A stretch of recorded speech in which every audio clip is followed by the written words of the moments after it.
Feliz y bendecido día, aprendiendo un curso de milagros. El secreto de la verdadera oración es olvidarte de las cosas que crees necesitar. Pedir algo específico es igual que ver el pecado primero y luego perdonarlo. Del mismo modo, al orar pasas por alto tus necesidades específicas, tal como las ves, y las dejas en manos de Dios. Ahí se convierten en los regalos que le haces, pues le dicen que no antepondrás otros dioses a Él, ni que quieres otro amor que el suyo. Este libro es un comienzo, no un final.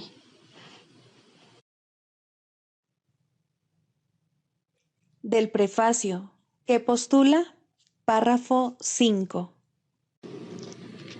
El mundo que vemos refleja simplemente nuestro marco de referencia interno, las ideas predominantes, los deseos y las emociones que albergan nuestras mentes. La proyección da lugar a la percepción. Primero miramos en nuestro interior y decidimos qué clase de mundo queremos ver. Luego proyectamos ese mundo afuera y hacemos que sea real para nosotros tal como lo vemos. Hacemos que sea real mediante las interpretaciones que hacemos de lo que estamos viendo. Si nos valemos de la percepción para justificar nuestros propios errores, nuestra ira, nuestros impulsos agresivos, nuestra falta de amor en cualquier forma que se manifieste, veremos un mundo lleno de maldad, destrucción, malicia, envidia y desesperación. Tenemos que aprender a perdonar todo esto, no porque al hacerlo seamos buenos o caritativos, sino porque lo que vemos no es real.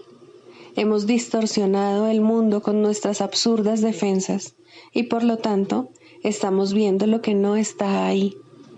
A medida que aprendamos a reconocer nuestros errores de percepción, aprenderemos también a pasarlos por alto, es decir, a perdonarlos. Al mismo tiempo nos perdonaremos al mirar más allá de los conceptos distorsionados que tenemos de nosotros mismos y ver el ser que Dios creó en nosotros como nosotros. Introducción. Este es un curso de milagros. Es un curso obligatorio. Solo el momento en que decides tomarlo es voluntario. Tener libre albedrío no quiere decir que tú mismo puedas establecer el plan de estudios. Significa únicamente que puedes elegir lo que quieres aprender en cualquier momento dado. Este curso no pretende enseñar el significado del amor, pues eso está más allá de lo que se puede enseñar. Pretende, no obstante, despejar los obstáculos que impiden experimentar la presencia del amor, el cual es tu herencia natural. Lo opuesto al amor es el miedo, pero aquello que todo lo abarca no puede tener opuestos. Este curso puede, por lo tanto, resumirse muy simplemente de la siguiente manera. Nada real puede ser amenazado. Nada irreal existe. En esto radica la paz de Dios. Capítulo 1. El significado de los milagros. Primero, principios de los milagros. Principio 37. El milagro es una corrección que yo introduzco en el pensamiento falso. Actúa como un catalizador, disolviendo la percepción errónea y reorganizándola debidamente. Esto te coloca bajo el principio de la expiación, donde la percepción sana. Hasta que esto no ocurra, no podrás conocer el orden divino. Capítulo 5. Curación y plenitud. Quinto. El uso que el ego hace de la culpabilidad. Tal vez algunos de nuestros conceptos se vuelvan más claros y significativos para ti si aclaramos el uso que el ego hace de la culpabilidad. El ego tiene un propósito, al igual que el Espíritu Santo. El propósito del ego es infundir miedo, porque solo los que tienen miedo pueden ser egoístas. La lógica del ego es tan impecable como la del Espíritu Santo, ya que tu mente tiene a su disposición los medios para ponerse de parte del cielo o de la tierra, según elija. Pero una vez más, recuerda que ambos se encuentran en ti. En el cielo no hay culpabilidad, porque el reino se alcanza por medio de la expiación, la cual te libera para que puedas crear. La palabra crear es apropiada en este contexto porque una vez que el Espíritu Santo deshace lo que tú has hecho, se restaura el residuo bendito y, por consiguiente, éste continúa creando. Lo que es verdaderamente bendito es incapaz de producir culpabilidad y solo puede producir dicha. Esto hace que sea invulnerable al ego porque su paz es inexpugnable. Lo verdaderamente bendito no es susceptible de ser alterado debido a la plenitud de la que goza. La culpabilidad siempre altera. Todo lo que genera miedo produce disensión porque obedece las leyes de la división. Si el ego es el símbolo de la separación, es también el símbolo de la culpabilidad. La culpabilidad es más que simplemente algo ajeno a Dios. Es el símbolo del ataque contra Dios.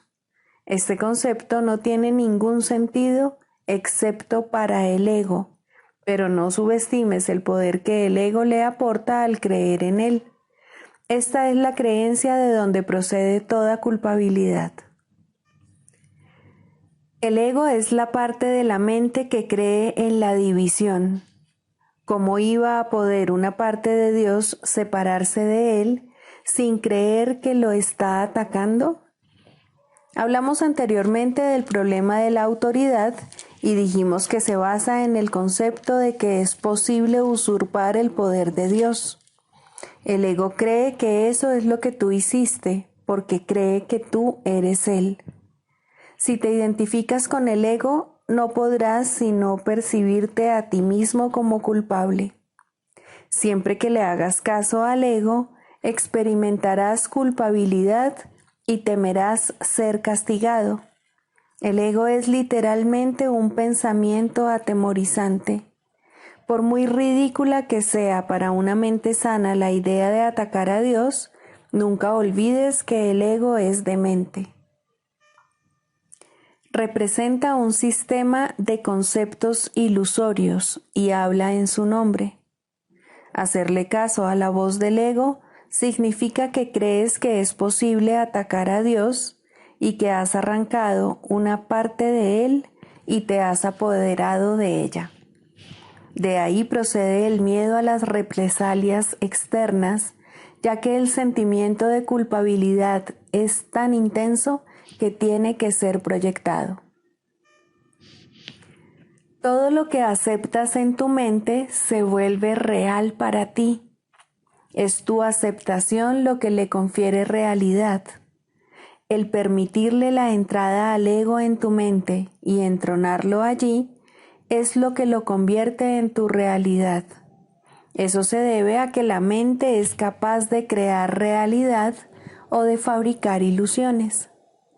Dije anteriormente que tienes que aprender a pensar con Dios. Pensar con Él es pensar como Él, lo cual produce dicha y no culpabilidad porque es algo natural. La culpabilidad es un signo inequívoco de que tu pensamiento no es natural.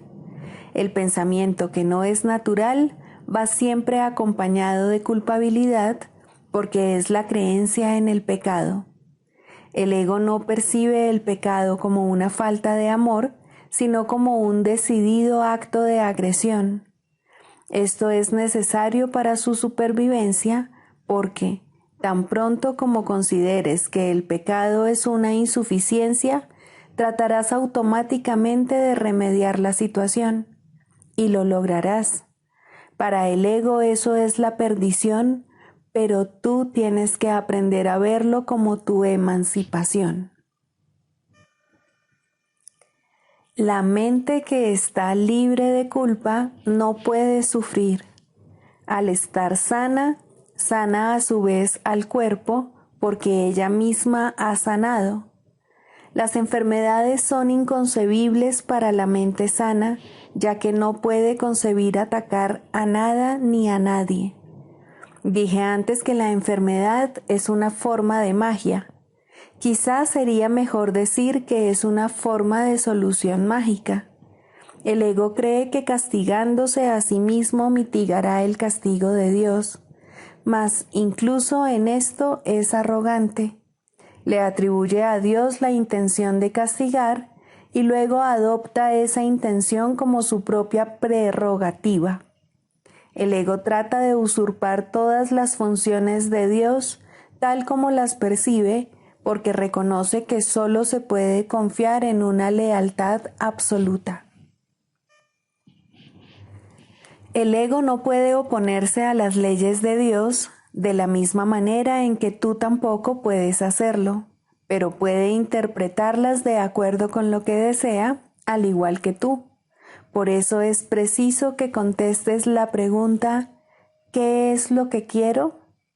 La contestas cada minuto y cada segundo, y cada decisión que tomas es un juicio que no puede por menos que tener consecuencias, y éstas continuarán repitiéndose automáticamente hasta que tomes otra decisión.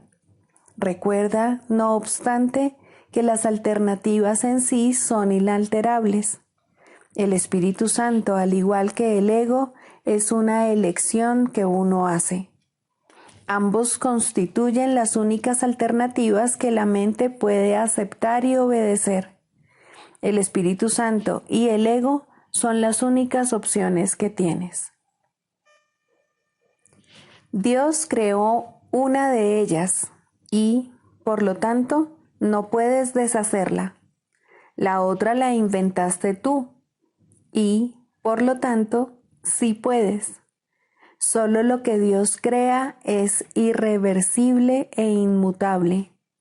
Lo que tú has fabricado siempre se puede cambiar, porque cuando no piensas como Dios, en realidad no estás pensando en absoluto. Las ideas ilusorias no son pensamientos reales, si bien puedes creer en ellas, pero eso es un error. La función del pensamiento procede de Dios y reside en Dios. Puesto que formas parte de su pensamiento, no puedes pensar separado de él. El pensamiento irracional es pensamiento desordenado. Dios mismo pone orden en tu pensamiento porque tu pensamiento fue creado por Él. Los sentimientos de culpabilidad son siempre señal de que desconoces esto. Muestran asimismo que crees que puedes pensar separado de Dios y que deseas hacerlo. Todo pensamiento desordenado va acompañado de culpabilidad desde su concepción y mantiene su continuidad gracias a ella. La culpabilidad es ineludible para aquellos que creen que son ellos los que ordenan sus propios pensamientos y que, por lo tanto, tienen que obedecer sus dictados. Eso les hace sentirse responsables de sus errores sin darse cuenta de que, al aceptar esta responsabilidad, están reaccionando de manera irresponsable. Si la única responsabilidad del obrador de milagros es aceptar la expiación para sí mismo, y te aseguro yo que así es, la responsabilidad por lo que debe ser expiado no puede entonces recaer sobre ti. Este dilema no puede ser resuelto excepto aceptando la solución del deshacimiento. Tú serías responsable de los efectos de tu manera equivocada de pensar si ésta no se pudiera deshacer.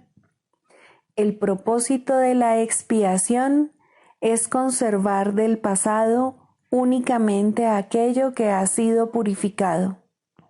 Si aceptas el remedio para el pensamiento desordenado, remedio cuya eficacia es indudable, ¿cómo iban a seguir estando presentes sus síntomas?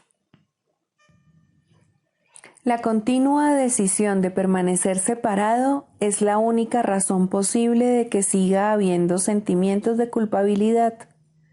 Hemos dicho esto antes, pero no subrayamos los resultados destructivos de tal decisión. Cualquier decisión de la mente afecta tanto al comportamiento como a la experiencia. Lo que tú deseas, esperas que tenga lugar. Esto no es algo ilusorio. Tu mente ciertamente forja tu futuro y se lo devolverá a la creación plena en cualquier momento si primero acepta la expiación.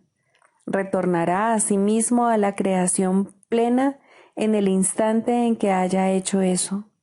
Al haber renunciado a su pensamiento desordenado, la correcta ordenación del pensamiento se hace evidente.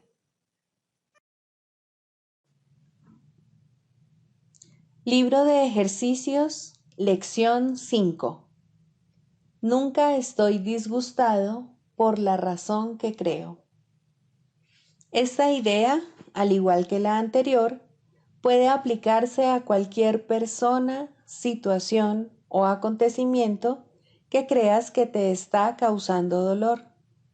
Aplícala específicamente a lo que, según tú, es la causa de tu disgusto y usa para describir el sentimiento el término que te parezca más preciso. El disgusto puede manifestarse en forma de miedo, preocupación, depresión, ansiedad, ira, odio, celos o un sinnúmero de otras formas, y cada una de ellas se percibirá como algo diferente. Mas no es cierto que sean diferentes. Sin embargo, hasta que aprendas que la forma no importa, cada una de ellas constituirá materia apropiada para los ejercicios de hoy. Aplicar la misma idea a cada una de ellas por separado es el primer paso que te lleva a reconocer finalmente que todas ellas son lo mismo. Al aplicar la idea de hoy a lo que percibas como la causa específica de cualquier forma de disgusto, usa el nombre del disgusto de que se trate, así como la causa que le atribuyes. Por ejemplo, no estoy enfadado por la razón que creo.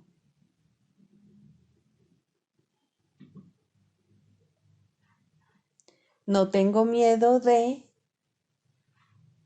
por la razón que creo.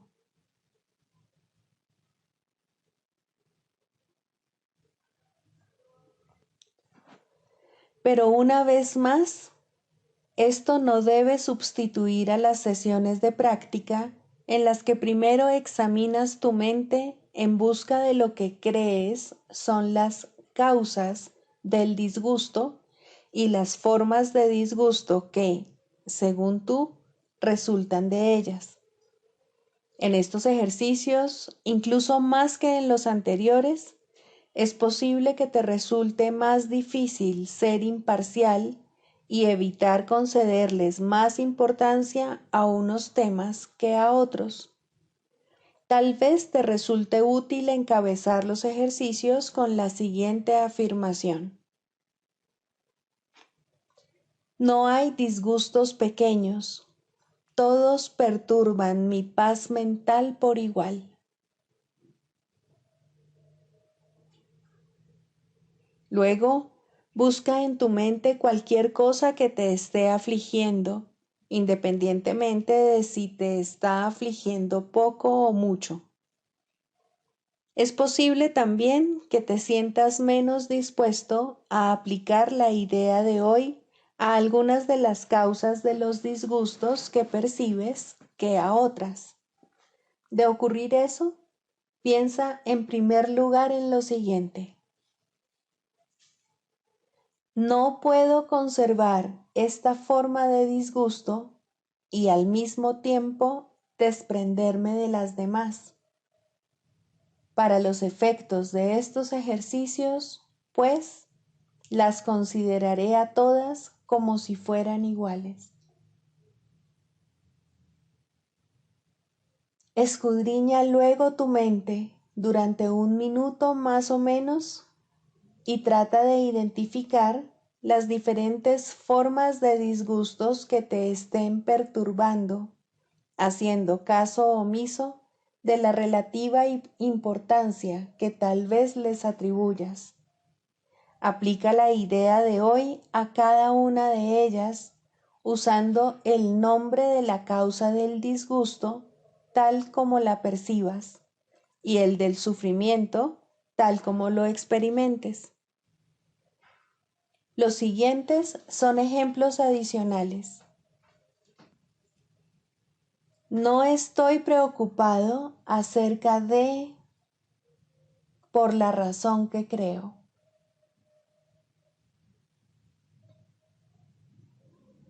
No estoy deprimido acerca de por la razón que creo.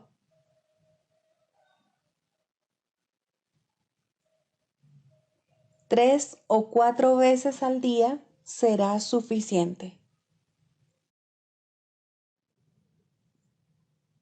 Del manual para el maestro, pregunta 4. ¿Cuáles son las características de los maestros de Dios? 5. Júbilo. El júbilo es el resultado inevitable de la mansedumbre. La mansedumbre significa que el miedo es ahora imposible. ¿Qué podría entonces obstaculizar el júbilo? Las manos abiertas de la mansedumbre están siempre colmadas. Los mansos no experimentan dolor, no pueden sufrir. ¿Cómo no habrían de ser felices? Están seguros de que son amados y de que, por lo tanto, están a salvo. El júbilo va unido a la mansedumbre, tan inevitablemente como el pesar acompaña al ataque. Los maestros de Dios confían en Él y están seguros de que su Maestro va delante de ellos, asegurándose de que no les acontezca ningún daño. Disponen de sus dones y siguen su camino, porque la voz de Dios los dirige en todo. El júbilo es su himno de gratitud, y Cristo los contempla también con agradecimiento. La necesidad que Él tiene de ellos es tan grande como la que ellos tienen de Él. Qué gozo tan inmenso compartir el propósito de la salvación.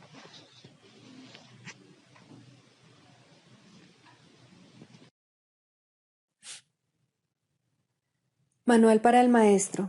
Pregunta 5. ¿Cómo se logra la curación? Para que la curación pueda tener lugar, es necesario que se entienda el propósito de la ilusión de la enfermedad. Sin ese entendimiento, la curación es imposible. Primero, el propósito de la enfermedad. La curación se logra en el instante en que el enfermo deja de atribuirle valor al dolor. ¿Quién elegiría sufrir a menos que pensase que con ello podría ganar algo y algo que tiene valor para él? Indudablemente cree que está pagando un precio módico por algo de mayor valor, pues la enfermedad es una elección, una decisión. Es la elección de la debilidad procedente de la equivocada convicción de que es fuerza. Cuando esto ocurre, se ve a la verdadera fuerza como una amenaza y a la salud como algo peligroso. La enfermedad es un método concebido en la locura para sentar al Hijo de Dios en el trono de su Padre. A Dios se le ve como algo externo, poderoso y feroz, ansioso por quedarse con todo el poder para sí mismo.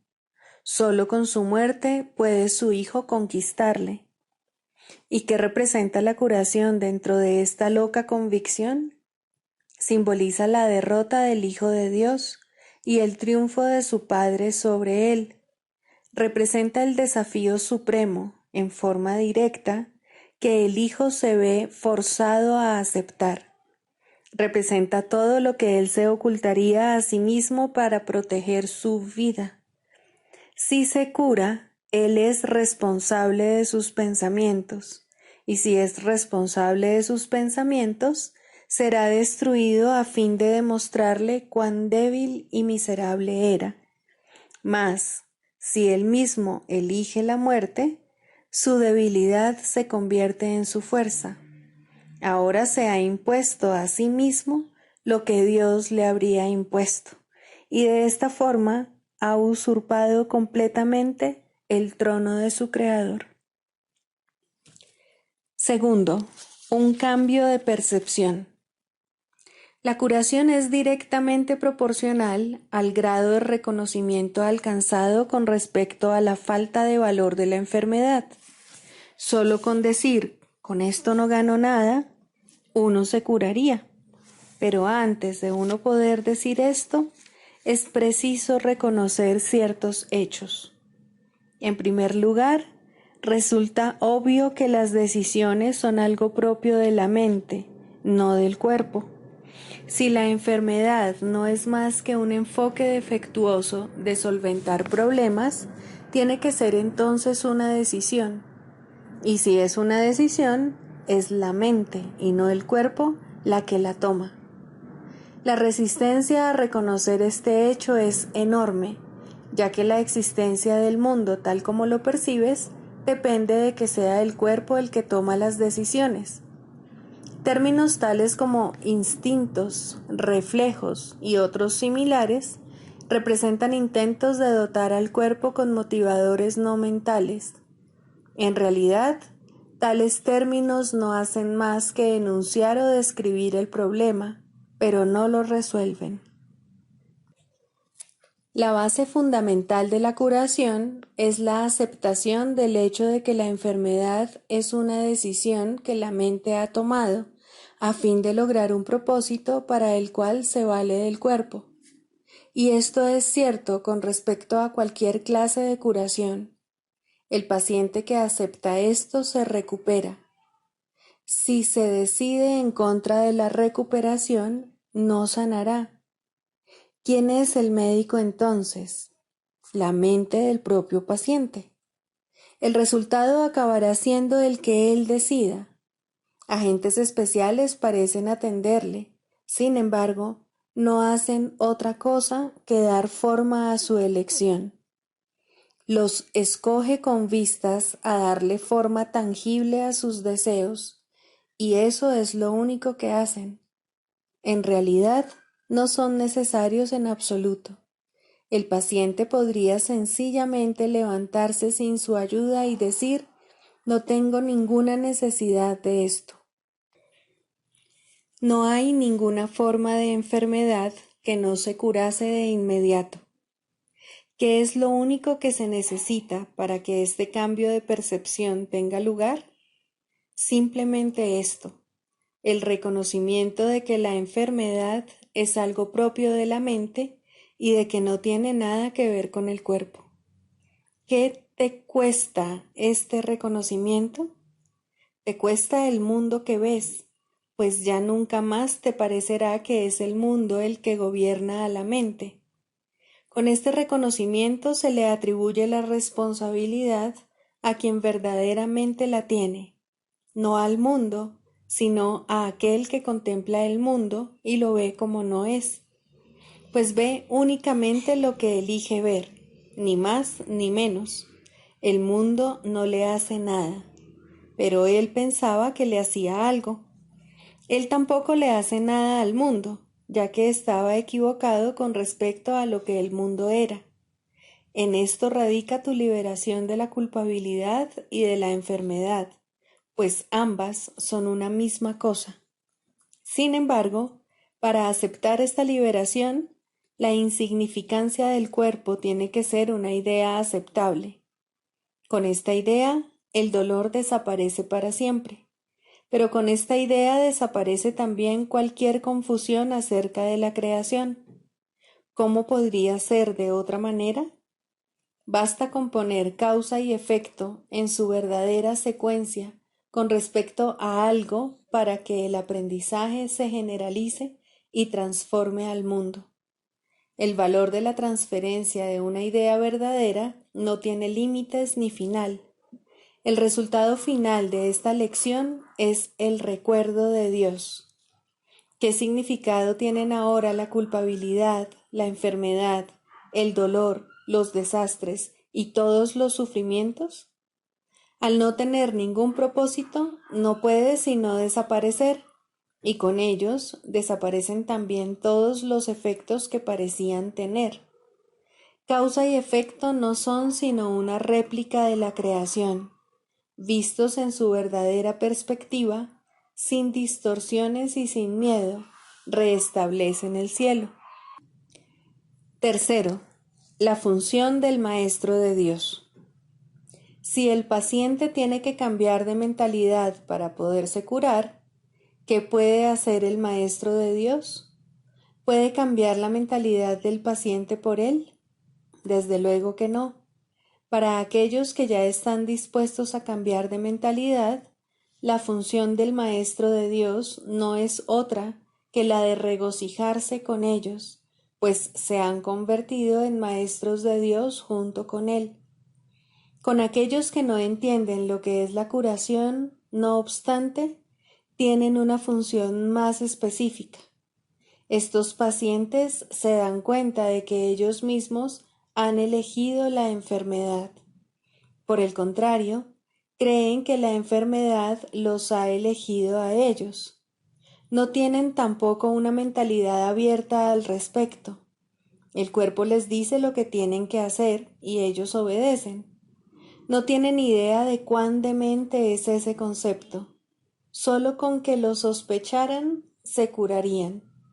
Pero no sospechan nada. Para ellos, la separación es absolutamente real. Los maestros de Dios van a estos pacientes representando otra alternativa que dichos pacientes han olvidado. La simple presencia del Maestro de Dios les sirve de recordatorio. Sus pensamientos piden el derecho de cuestionar lo que el paciente ha aceptado como verdadero. En cuanto que mensajeros de Dios, los maestros de Dios son los símbolos de la salvación. Le piden al paciente que perdone al Hijo de Dios en su nombre. Representan la alternativa. Con la palabra de Dios en sus mentes, vienen como una bendición, no para curar a los enfermos, sino para recordarles que hay un remedio que Dios les ha dado ya.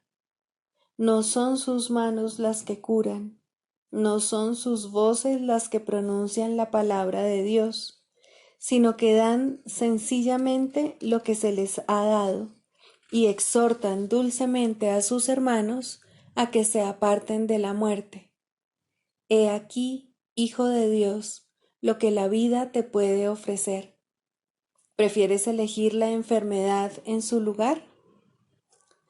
Los maestros de Dios avanzados no toman en consideración ni por un instante las formas de enfermedad en las que sus hermanos creen.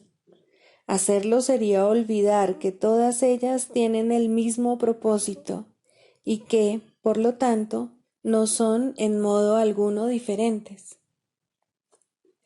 Los maestros de Dios tratan de oír la voz de Dios en ese hermano que se engaña a sí mismo hasta el punto de creer que el Hijo de Dios puede sufrir, y le recuerdan que Él no se hizo a sí mismo y que aún es tal como Dios lo creó.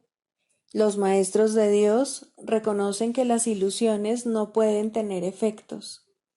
La verdad que se encuentra en sus mentes se extiende hasta la verdad que se encuentra en las mentes de sus hermanos y de este modo no refuerzan sus ilusiones. Así, éstas se lleven ante la verdad no se lleva ante ellas. y de esta manera se disipan, no por medio de la voluntad de otro, sino por medio de la única voluntad que existe en unión consigo misma. Esta es la función de los maestros de Dios, no ver voluntad alguna separada de la suya, ni la suya separada de la de Dios. Manual para el maestro. Clarificación de términos. 4. La percepción verdadera, el conocimiento. El mundo que ves no es más que la ilusión de un mundo. Dios no lo creó, pues lo que Él crea tiene que ser tan eterno como Él. En el mundo que ves, no obstante, no hay nada que haya de perdurar para siempre. Algunas cosas durarán en el tiempo algo más que otras, pero llegará el momento en el que a todo lo visible le llegue su fin. Los ojos del cuerpo no son, por lo tanto, el medio a través del cual se puede ver el mundo real, pues las ilusiones que contemplan solo pueden conducir a más ilusiones de la realidad. Y eso es lo que hacen, pues todo lo que los ojos del cuerpo ven no solo no ha de durar, sino que además se presta a que se tengan pensamientos de pecado y culpabilidad. Todo lo que Dios creó, por otra parte, está por siempre libre de pecado y por ende, por siempre libre de culpabilidad. El conocimiento no es el remedio para la percepción falsa, puesto que al proceder de distintos niveles jamás pueden encontrarse. La única corrección posible para la percepción falsa es la percepción verdadera. Esta no perdurará, pero mientras dure, su propósito será sanar. La percepción verdadera es un remedio que se conoce por muchos nombres. El perdón, la salvación, la expiación y la percepción verdadera son todos una misma cosa. Son el comienzo de un proceso cuyo fin es conducir a la unicidad que los trasciende a todos. La percepción verdadera es el medio por el que se salva al mundo de las garras del pecado, pues el pecado no existe. Y esto es lo que la percepción verdadera ve. El mundo se yergue como un sólido muro ante la faz de Cristo, pero la percepción verdadera lo ve solo como un frágil velo, tan fácil de descorrer que no podría durar más de un instante. Por fin se ve el mundo tal como es, y ahora no puede sino desaparecer, pues en su lugar ha quedado un espacio vacío que ha sido despejado y preparado. Donde antes se percibía destrucción, aparece ahora la faz de Cristo, y en ese instante el mundo queda olvidado, y el tiempo acaba para siempre al disolverse el mundo en la nada de donde provino. Un mundo perdonado no puede durar mucho. Era la morada de los cuerpos, pero el perdón mira más allá de ellos. En eso radica su santidad. Así es como sana. El mundo de los cuerpos es el mundo del pecado, pues sólo si el cuerpo existiese sería posible el pecado. El pecado acarrea culpabilidad tan irremediablemente como el perdón acaba con ella. Y una vez que ha desaparecido todo rastro de culpabilidad, ¿qué queda que pueda seguir manteniendo al mundo separado y fijo en su lugar? Pues la idea de lugar habrá desaparecido también junto con el tiempo. El cuerpo es lo único que hace que el mundo parezca real, pues, al ser algo separado, no puede permanecer donde la separación es imposible. El perdón prueba que es imposible porque no lo ve, y lo que entonces pasas por alto deja de ser comprensible para ti, tal como una vez estabas seguro de su presencia. Este es el cambio que brinda la percepción verdadera. Lo que antes se había proyectado afuera, ahora se ve adentro, y ahí el perdón deja que desaparezca. Ahí se establece el altar al Hijo y ahí se recuerda a su Padre. Ahí se llevan todas las ilusiones ante la verdad y se depositan ante el altar.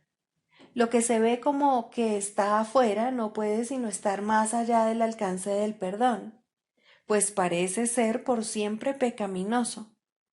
¿Qué esperanza puede haber mientras se siga viendo el pecado como algo externo? ¿Qué remedio puede haber para la culpabilidad? Mas, al ver a la culpabilidad y al perdón dentro de tu mente, estos se encuentran juntos por un instante, uno al lado del otro, ante un solo altar. Ahí, por fin, la enfermedad y su único remedio se unen en un destello de luz curativa. Dios ha venido a proclamar lo que es suyo. El perdón se ha consumado. Y ahora el conocimiento de Dios, inmutable, absoluto, puro y completamente comprensible, entra en su reino. Ya no hay percepción, ni falsa ni verdadera. Ya no hay perdón, pues su tarea ha finalizado. Ya no hay cuerpos, pues han desaparecido ante la deslumbrante luz del altar del Hijo de Dios. Dios sabe que ese altar es el suyo, así como el de su Hijo. Y ahí se unen, pues ahí el resplandor de la faz de Cristo ha hecho desaparecer el último instante del tiempo, y ahora la última percepción del mundo no tiene propósito ni causa, pues ahí donde el recuerdo de Dios ha llegado finalmente, no hay jornada, ni creencia en el pecado, ni paredes, ni cuerpos. Y la sombría atracción de la culpabilidad y de la muerte se extingue para siempre. Oh hermanos míos, si tan solo supierais cuánta paz os envolverá y os mantendrá a salvo, puros y amados en la mente de Dios, no haríais más que apresuraros a encontraros con Él en su altar. Santificados sean vuestros nombres y el suyo, pues se unen ahí, en ese santo lugar. Ahí Él se inclina para elevaros hasta Él, liberándoos de las ilusiones para llevaros a la santidad, liberándoos del mundo para conduciros a la eternidad, liberándoos de todo temor y devolviéndoos al amor. Segundo, el lugar de la religión en la psicoterapia. Para ser un maestro de Dios no es necesario ser religioso o creer siquiera en Dios de modo reconocible. Es necesario, sin embargo, enseñar perdón en lugar de condenación. Aún en esto no se requiere completa consistencia, puesto que cualquiera que haya alcanzado este punto podría enseñar la salvación completamente en un instante y sin una palabra. No obstante, quien ha aprendido todas las cosas no necesita maestro, y los que han sanado no tienen necesidad de terapeuta. Las relaciones son aún el templo del Espíritu Santo y se perfeccionarán en el tiempo y se restituirán a la eternidad. La religión formal no ocupa ningún lugar en la psicoterapia, así como tampoco ocupa un lugar verdadero en la religión.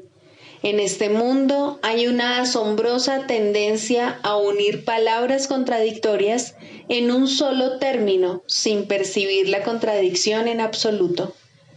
El intento de formalizar la religión es un intento tan evidente del ego de reconciliar lo irreconciliable que prácticamente no necesita explicarse aquí. La religión es experiencia. La psicoterapia es experiencia. En sus más altos niveles se vuelven una. Ninguna es verdad en sí misma, pero ambas pueden conducir a la verdad. ¿Qué puede ser necesario para encontrar la verdad, la cual permanece perfectamente obvia, sino la eliminación de los aparentes obstáculos a la verdadera conciencia? Nadie que aprenda a perdonar puede dejar de recordar a Dios. El perdón, pues, es todo lo que necesita enseñarse, pues es todo lo que necesita aprenderse. Todos los obstáculos al recuerdo de Dios son formas de falta de perdón y nada más. Esto nunca está claro para el paciente y es muy raro que lo esté para el terapeuta. El mundo ha enfilado todas sus fuerzas contra esta conciencia específica, pues en ella radica el fin del mundo y todo lo que representa. Sin embargo, la conciencia de Dios no constituye una meta razonable para la psicoterapia. Esta llegará cuando se complete la psicoterapia, puesto que donde hay perdón, la verdad tiene que llegar. Sería injusto, en verdad, si la creencia en Dios fuera necesaria para el éxito terapéutico. La creencia en Dios tampoco es un concepto significativo, puesto que a Dios solo puede conocérsele. La creencia implica que la no creencia es posible, pero el conocimiento de Dios no tiene opuesto verdadero. No conocer a Dios es no tener ningún conocimiento, y es a esto a lo que conduce toda falta de perdón. Y sin el conocimiento, uno solo puede tener creencia. Diferentes ayudas de aprendizaje resultan atractivas para gente diferente. Algunas formas de religión no tienen nada que ver con Dios, y algunas formas de psicoterapia no tienen nada que ver con la sanación. Pero si el alumno y el maestro se unen para compartir una meta, Dios entrará en su relación porque Él ha sido invitado a entrar. De la misma manera, una unión de propósito entre el paciente y el terapeuta restituye al predominio el lugar de Dios, primero a través de la visión de Cristo y luego a través de la memoria de Dios mismo. El proceso de la psicoterapia es el regreso a la cordura. Profesor y alumno, terapeuta y paciente, están todos locos, o de lo contrario, no estarían aquí. Juntos pueden encontrar un camino de salida, puesto que nadie encontrará la cordura solo. Si la sanación es una invitación a que Dios entre en su reino, ¿qué importa la manera como está escrita la invitación? ¿Importa el papel, la tinta o el bolígrafo? ¿O es el que escribe el que extiende la invitación? Dios llega a todos los que quieren restituir su mundo, pues han encontrado la manera de llamarlo. Si dos se unen, Él tiene que estar ahí. Cual sea su propósito, no importa, pero tienen que compartirlo completamente para que tengan éxito. Es imposible compartir una meta sin la bendición de Cristo, pues lo que no se ve a través de sus ojos está demasiado fragmentado para que tenga sentido. De la misma manera que la verdadera religión sana, la verdadera psicoterapia debe ser religiosa, pero ambas tienen muchas formas, pues ningún buen maestro utiliza la misma aproximación con todos los alumnos. Por el contrario, escucha pacientemente a cada uno y lo deja formular su propio currículo, no la meta de éste, sino la manera como puede alcanzar mejor la meta que se propone. Tal vez el maestro no piensa en Dios como parte de la enseñanza. Tal vez el psicoterapeuta no entiende que la sanación procede de Dios. Pueden tener éxito allí donde fallan muchos que creen que han encontrado a Dios. ¿Qué tiene que hacer el maestro para asegurar el aprendizaje? ¿Qué tiene que hacer el terapeuta para conseguir la sanación? Solo una cosa, el mismo requisito que la salvación pide de todos. Cada uno debe compartir una meta con alguien más y al hacerla, perder todo sentido de intereses separados. Solo cuando se hace esto es posible trascender los estrechos límites que el ego quiere imponerle al yo. Solo al hacer esto, maestro y alumno, terapeuta y paciente, tú y yo podemos aceptar la expiación y aprender a darla tal como se recibió. La comunión es imposible si se está solo. Nadie que permanece aparte puede recibir la visión de Cristo. Se le está ofreciendo, pero no puede extender su mano para recibirla. Que se aquiete y reconozca que la necesidad de su hermano es la suya propia, y que entonces satisfaga la necesidad de su hermano como suya y vea que éstas se satisfacen como si fueran una sola, porque lo son. ¿Qué es la religión sino un instrumento para ayudarle a ver que esto es así? ¿Y qué es la psicoterapia sino una ayuda en esa misma dirección precisamente? Es la meta la que convierte estos procesos en lo mismo, pues son uno en propósito y por consiguiente deben ser uno en los medios. El canto de la oración. Quinto, el final de la escalera. La oración es un camino a la verdadera humildad, y aquí se eleva lentamente una vez más y crece en fuerza, amor y santidad.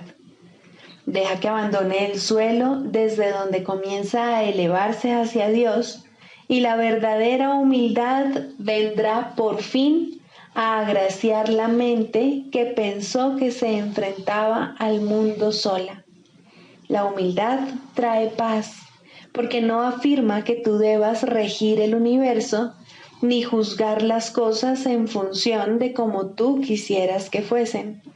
Deja a un lado felizmente todos los insignificantes dioses, no con resentimiento, sino con honestidad y con el reconocimiento de que no sirven para nada. Las ilusiones y la humildad tienen metas tan dispares que no pueden coexistir ni compartir una morada donde pudieran encontrarse. Allí donde una llega, la otra desaparece. Los que son verdaderamente humildes no tienen otra meta que Dios, porque no necesitan ídolos, y la defensa ya no tiene objeto. Los enemigos son inútiles ahora, pues la humildad no es confrontativa. No se oculta avergonzada porque está satisfecha con lo que es, en el conocimiento de que la creación es la voluntad de Dios. Su falta de egoísmo es el ser, y esto es lo que ve en cada encuentro, en los que gustosamente se une a cada hijo de Dios, cuya pureza reconoce y comparte con él. Ahora la oración se eleva por encima del mundo de las cosas, de los cuerpos y de los dioses de todo tipo, y por fin puedes descansar en santidad.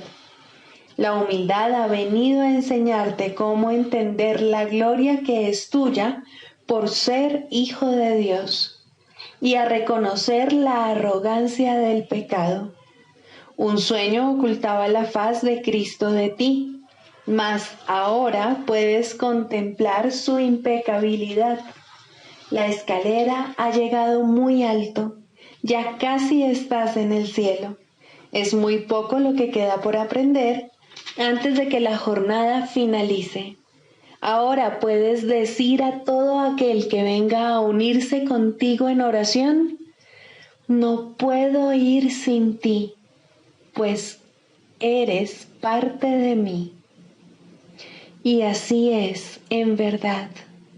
Ahora puedes orar solo por lo que realmente compartes con Él, pues has comprendido que nunca se marchó y que tú, que parecías estar solo, eres uno con Él. Este es el final de la escalera, pues ya no hay nada más que aprender.